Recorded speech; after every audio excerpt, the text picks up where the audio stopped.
Welcome back to the deep dive. I have to be honest with you right out of the gate.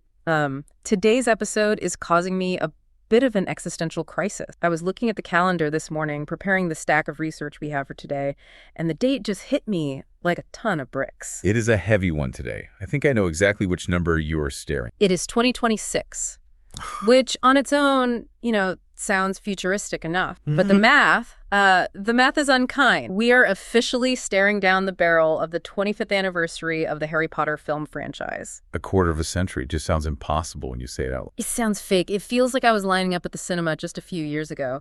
But no, November 16th, 2001, that was the day Harry Potter and the Philosopher's Stone. Or Sorcerer's Stone, depending on your passport. Right, depending on where you were in the world hit theater. 25 years of cinematic. And that date, November 16th, 2001, it really marks a shifting point in Hollywood history. It wasn't just a movie coming out. It was the birth of the modern mega franchise model.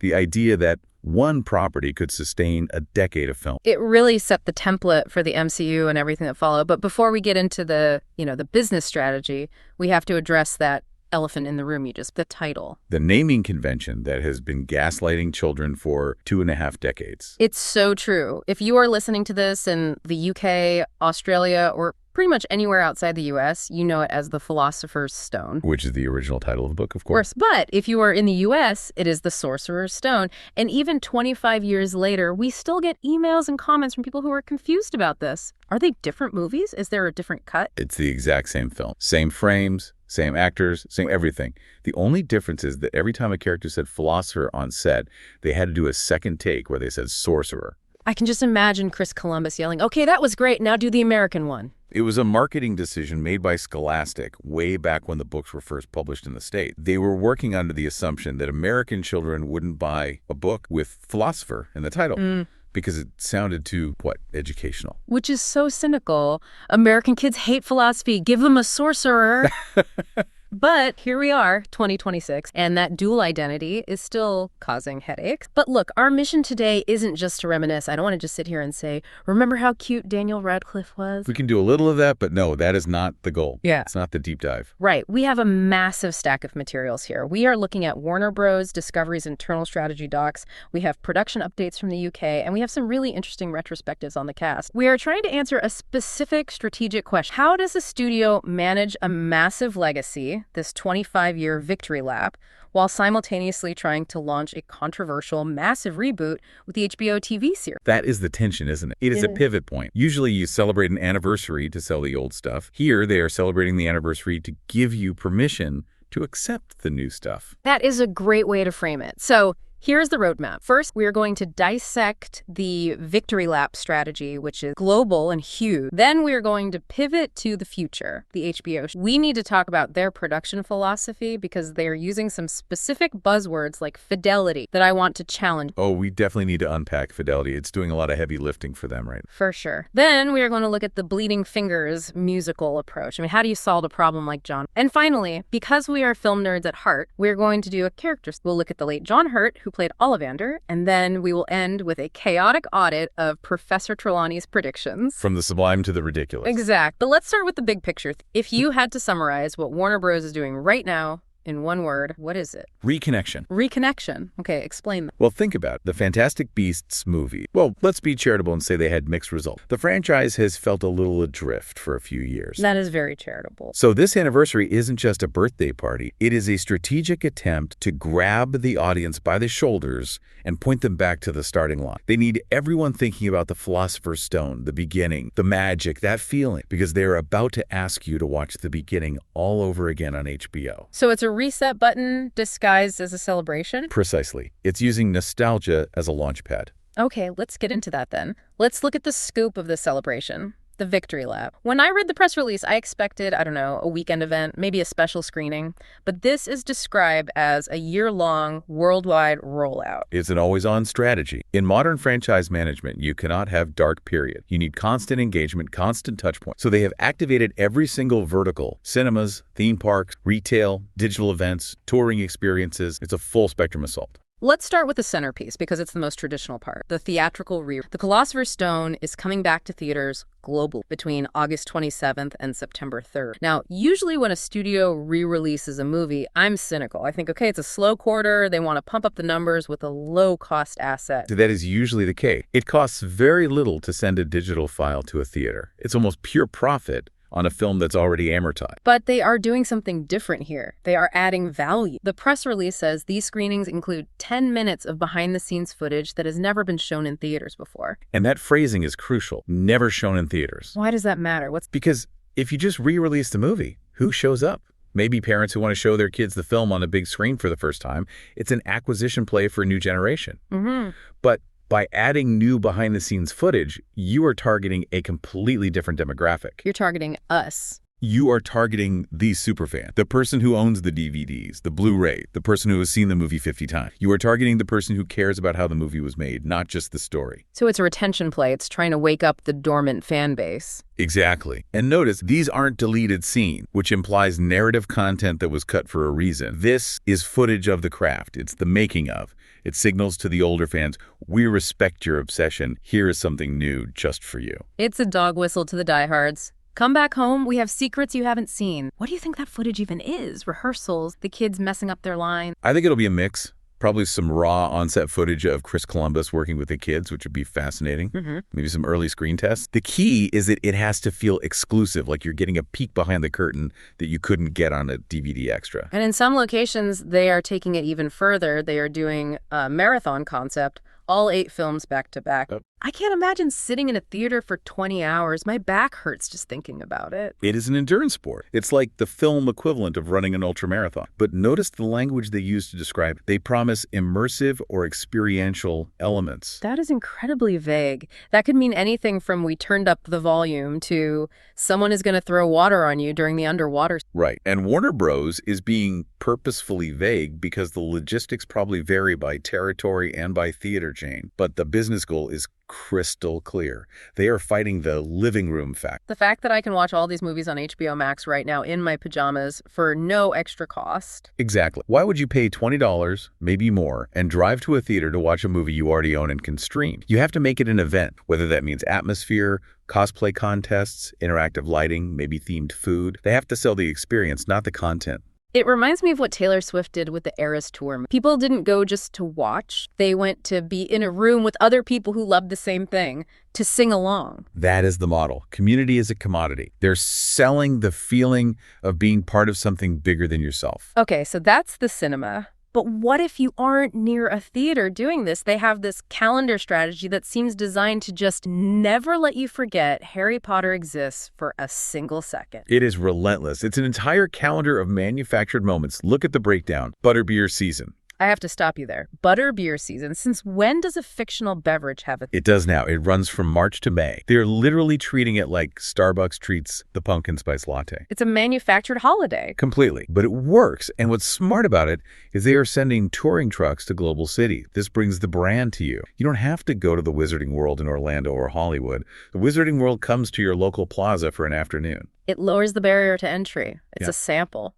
A very profitable sample. Then you have July 31st, Harry's birthday. Yeah. That has always been a fan-created holiday, but now the studio is fully co-opting it for in-store events and products. Meaning buy more stuff. Meaning buy more stuff. And then back to Hogwarts in late summer, which used to be just a social media hashtag for fans and is now a full-blown commercial event with its own product. There is one item on this list that really caught my eye as a business move, the shared reality experience at KSM. It launches in the spring. Los Angeles and Dallas are already open, I think, with Atlanta and Detroit coming. This is fascinating. This is the future of franchise extent. What exactly is shared reality? Is it VR? Do I have to wear a headset?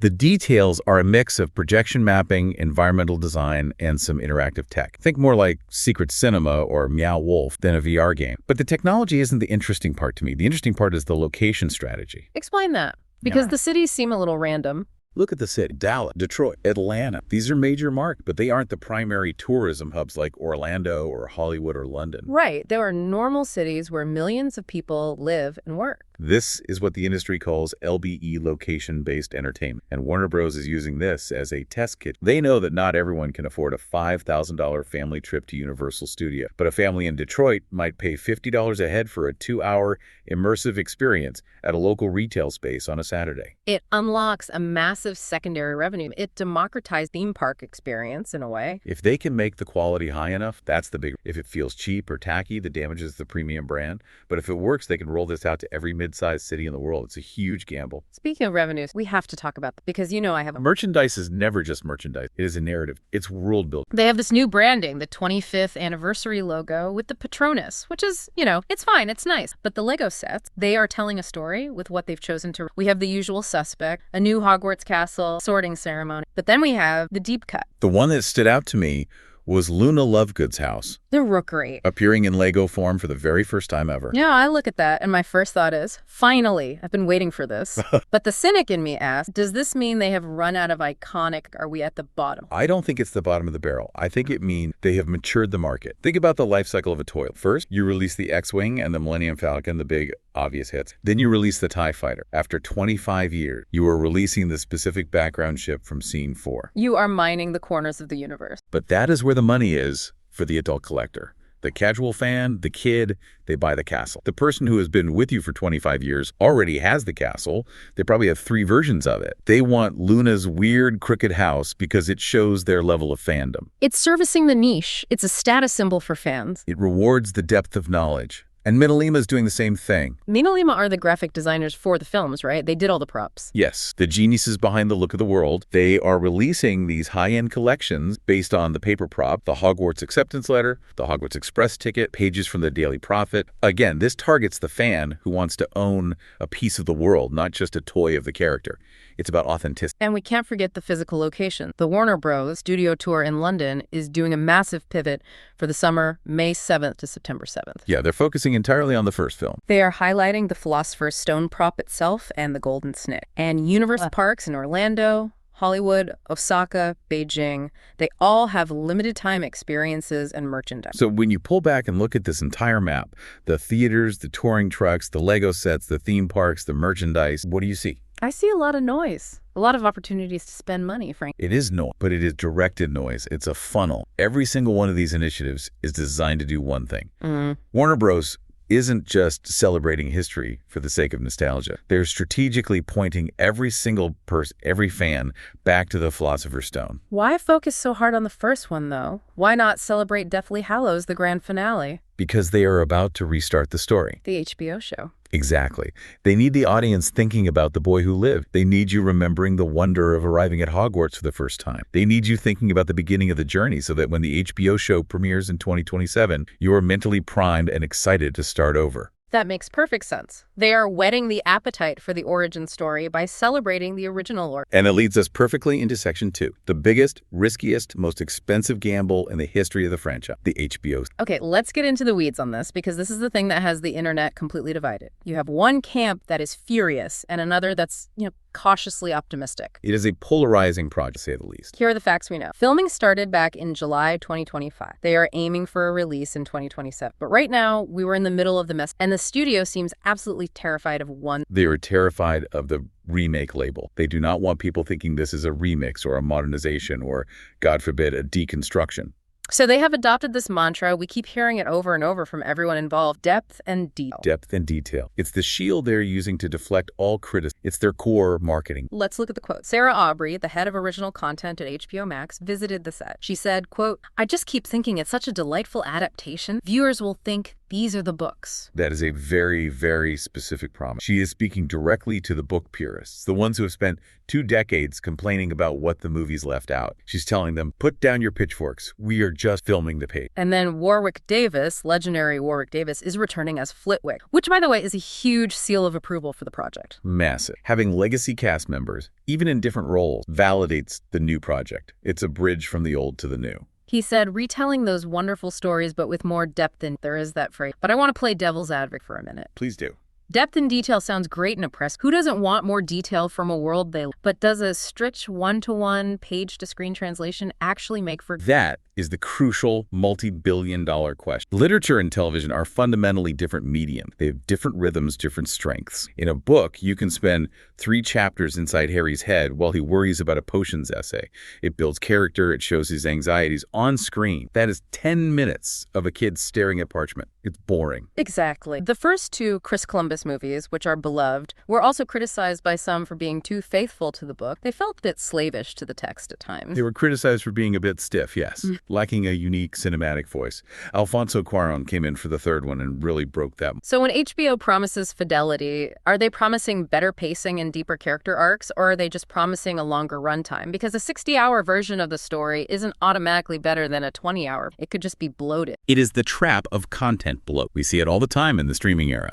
If they feel obligated to include every single subplot, SPEW, the Destiny Party, every single class, Peeves the Poltergeist, it might delight the superfans for them, but it could absolutely kill the narrative momentum for the general audience. Fidelity is not a synonym for quality. I worry about that. I worry we're going to get bogged down in the weeds and lose the propulsive story.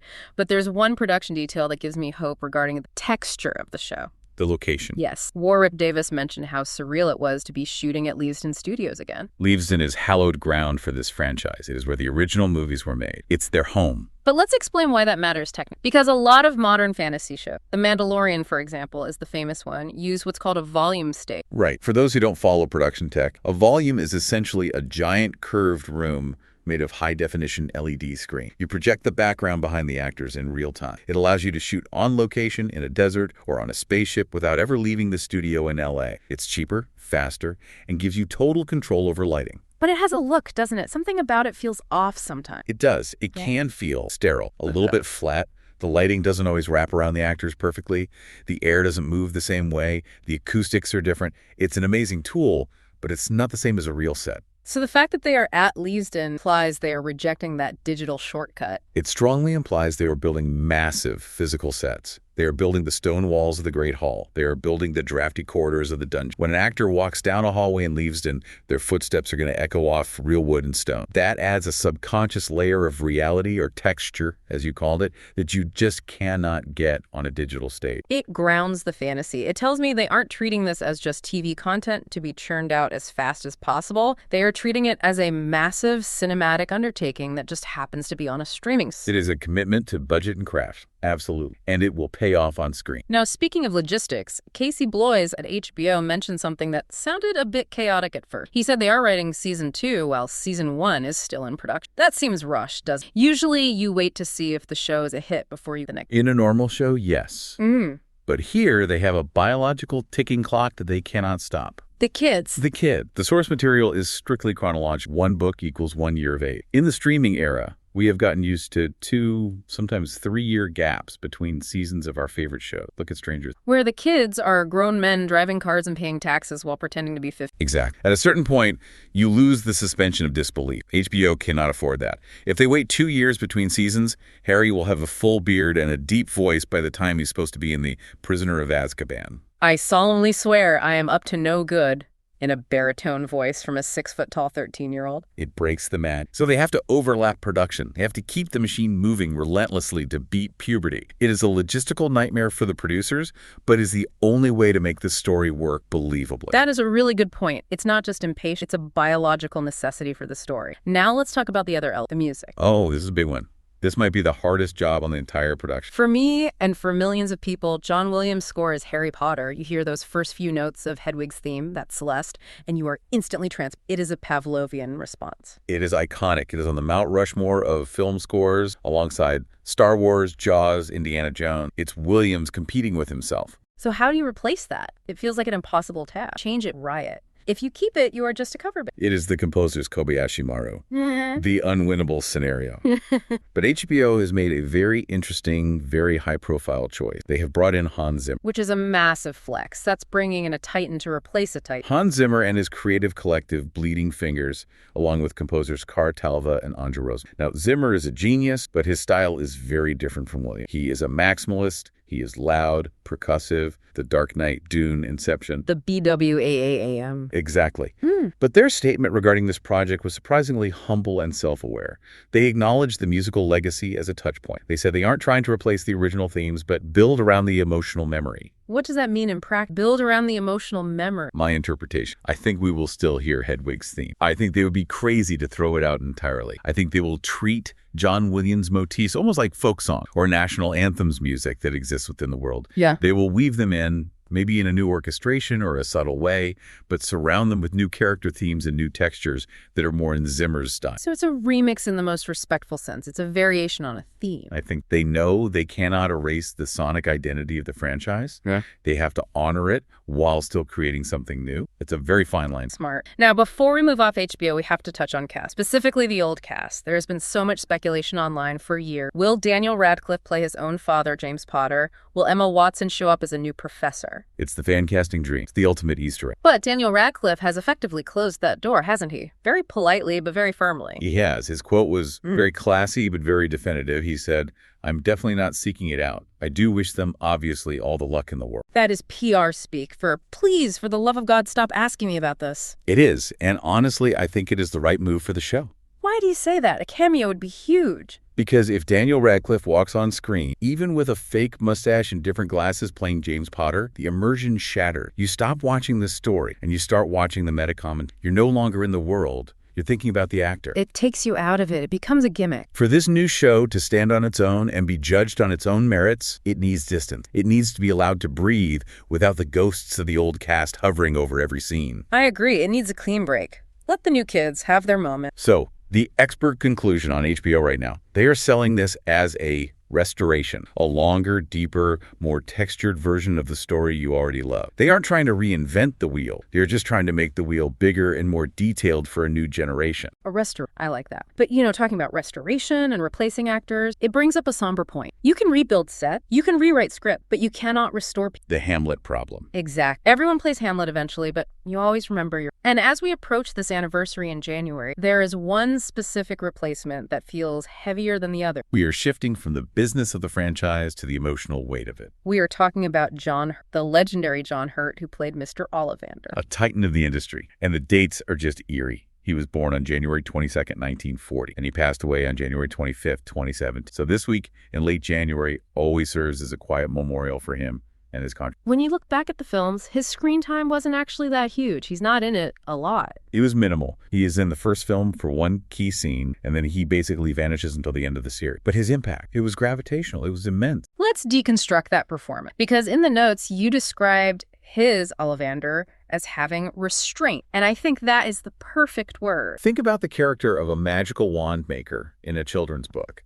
It is a classic fantasy trope. The easy choice would have been to play him as a wacky, eccentric shopkeeper. Like a Willy Wonka figure, jumping around, throwing glitter. Step right up, my boy. Exactly. That would have been the easy choice. It would have been magical in the Disney sense of the word. But Hurt did the absolute opposite. He played Ollivander as a man who has lived too long with dangerous... That is such a chilling and perfect description. Dangerous knowledge. Go and watch that scene in The Philosopher's Stone. The re-release is the perfect excuse. When Harry walks into that shop, the entire tone of the movie shifts on a dime. Does. Before that, magic is fun. It's Hagrid giving Dudley a pigtail. It's bricks moving in a wall. It's candy that makes you ribbit. But then you step into Ollivander. It's dark, it's dusty, the air is thick, and Hurt speaks in this soft, unsettling whisper. He forces the audience and Harry to physically lean in to hear him. He makes you uncomfortable. And that line, the wand chooses the wizard. He doesn't say it like a sales pitch. He says it like a warning, like a heavy burden is being passed on. It feels fateful, like it's not a... And he recognizes Voldemort's wand immediately. He understands the terrifying implications of Harry buying its brother wand. He sees the future conflict before anyone else in the story does. And he doesn't panic. He just observes. The way he delivers... That acting choice anchors the entire franchise. In that one scene, it tells the audience, yes, this is a fun adventure, but there are real consequences. There is darkness here. Yeah. He gives a magic weight. It bridges the gap between the children's story it starts as and the Dark War story. And then when he returns in the Deathly Hallows, it is just heartbreaking. He's a shell of himself, broken. Imprisoned in Malfoy Manor's cell. And again, he does so much with so little. He conveys years of fear, guilt, and then relief without needing a big monologue. He sells the danger of Voldemort simply by showing us how terrified this wise ancient man is. It's amazing to think he was already an icon before this. Alien, the Elephant Man. He didn't need Harry Potter in his career. No, but for a generation of kids, He is Ollivander. He brought a level of prestige and seriousness that told the world, these movies are not just fluff, they're cinema. And recasting that part will be one of the new show's biggest challenges. He really was the anchor. And now, from the anchor, we have to go to the kite string that has been cut loose and is flying directly into a ceiling fan. The absolute complete opposite end of the spectrum. We have to talk about Professor Trelawney. Laughs from the voice of reason to the voice of absolute chaos. You know, in our research notes, there was a line that described Trelawney's problem as mistaking vibes for facts, and I have not been able to stop thinking about that phrase. It is the most accurate description of her character I have ever heard. Yeah. She is all vibe. She is theatrical, she is vague, and she is constantly hedging her bets. So we decided to do a prediction audit. We went through the books and movies to see, is she actually a seer, or is she just a drama queen with great accessories? And the resume, well, it is not looking good. Let's look at the data. First up, the annual death toll. Yes. Professor McGonagall has that great cutting line where she points out that Trelawney has predicted the death of a student every single year since she arrived at Hogwarts. And the result? Yeah. 0% accuracy. Nobody died. Well, people died eventually, to be fair. But not on her schedule. It is pure commitment to drama. She uses death predictions to keep the class paying attention. It's educational clickbait. Laughs. She is the original click. Then we have her most famous prediction from the third book, The Grim. She looks into Harry's teacup and sees a giant spectral death hound. My dear, you have the Grim.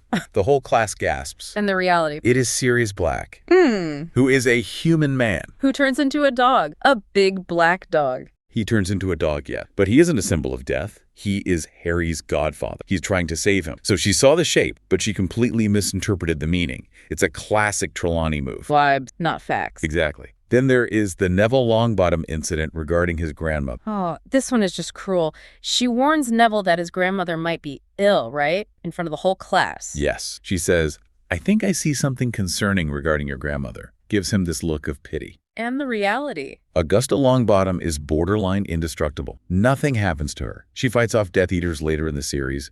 The only result of Trelawney's prediction is that Neville has a complete panic attack in the middle of class. She is just terrorizing him for no reason. Which leads to my personal favorite, the teacup incident. Explain this one for the listeners because it's so perfectly her. She turns to poor, nervous Neville and says, please, after you break that blue cup, would you be so kind as to take another one from the shelf? Neville, hearing this, gets flustered. His hands start shaking, and he immediately smashes the cup. And then she looks all smug and knowing, like, I told you so. But did she see the future, or did she create it? It's the self-fulfilling prophecy. She planted the suggestion. Exactly. If she hadn't said anything, the cup would probably be fine. That isn't prophecy. That is psychological manipulation, whether she knows it or not. She's basically a mentor. Then there's the red-haired man. She tells Parvati Patil to beware a red. Which, let's be honest, in the wizarding world is like saying, beware a cloud in the sky. There are Weasleys everywhere. It's statistically probable you will run into one in any given corridor. Result. It is vague, it is technically wrong, but because Ron eventually annoys Parvati at the Yule Ball a few months later,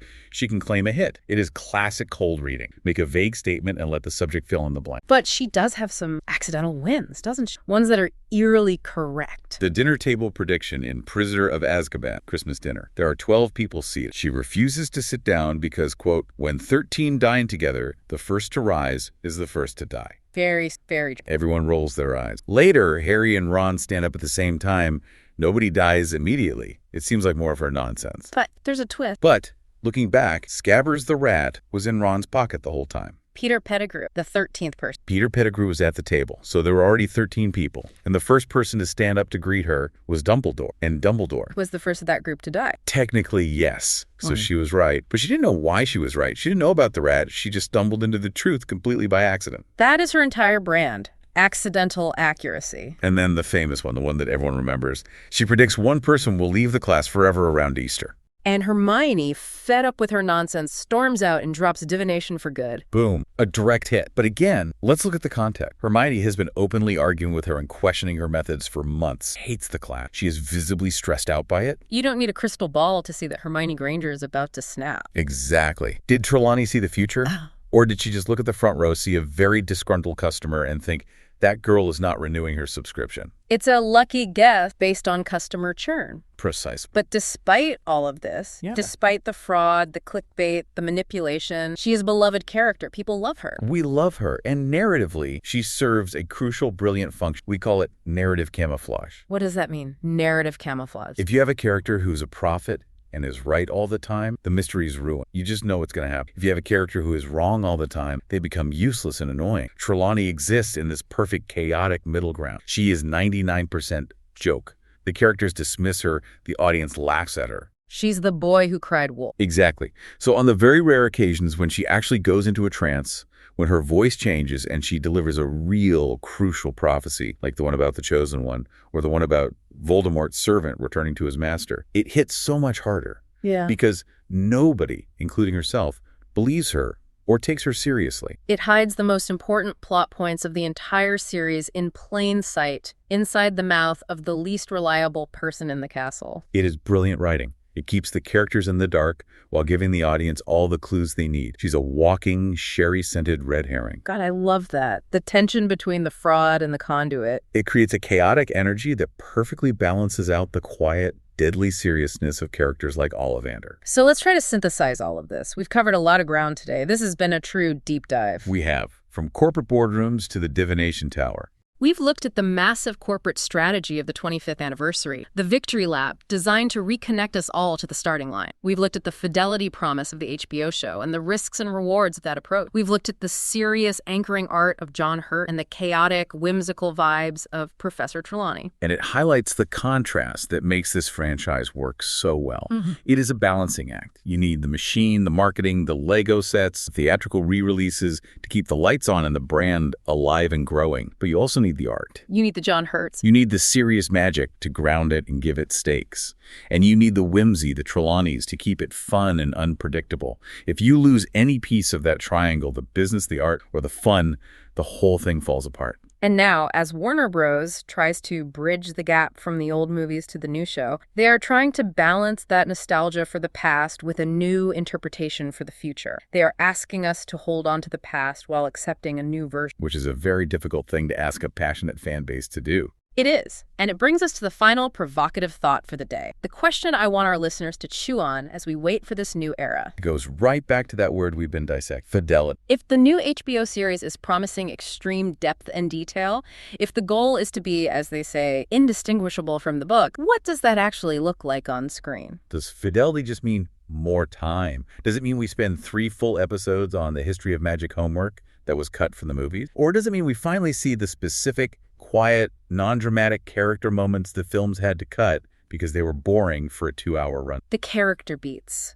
The moments of calm between the act, the daily life at Hogwarts. The moments that make the world feel lived in and real, not just a series of plot. Can you make a blockbuster series that allows for that level of quiet and nuance? Or will the pressure to be exciting and binge-worthy every second ultimately crush the very detail they are promising? Is more always better? We are going to find out in 2027. We certainly will. And the audience's reaction will not be quiet. In the meantime, while we wait, I really do encourage you to check out that re-release of The Philosopher's Stone. Watch those 10 minutes of behind-the-scenes footage, but mostly just watch John Hurt. Watch the sun. Watch how he does so much with so little. And maybe tip your teacup for Professor Trelawney. Just try not to break it. Don't break it.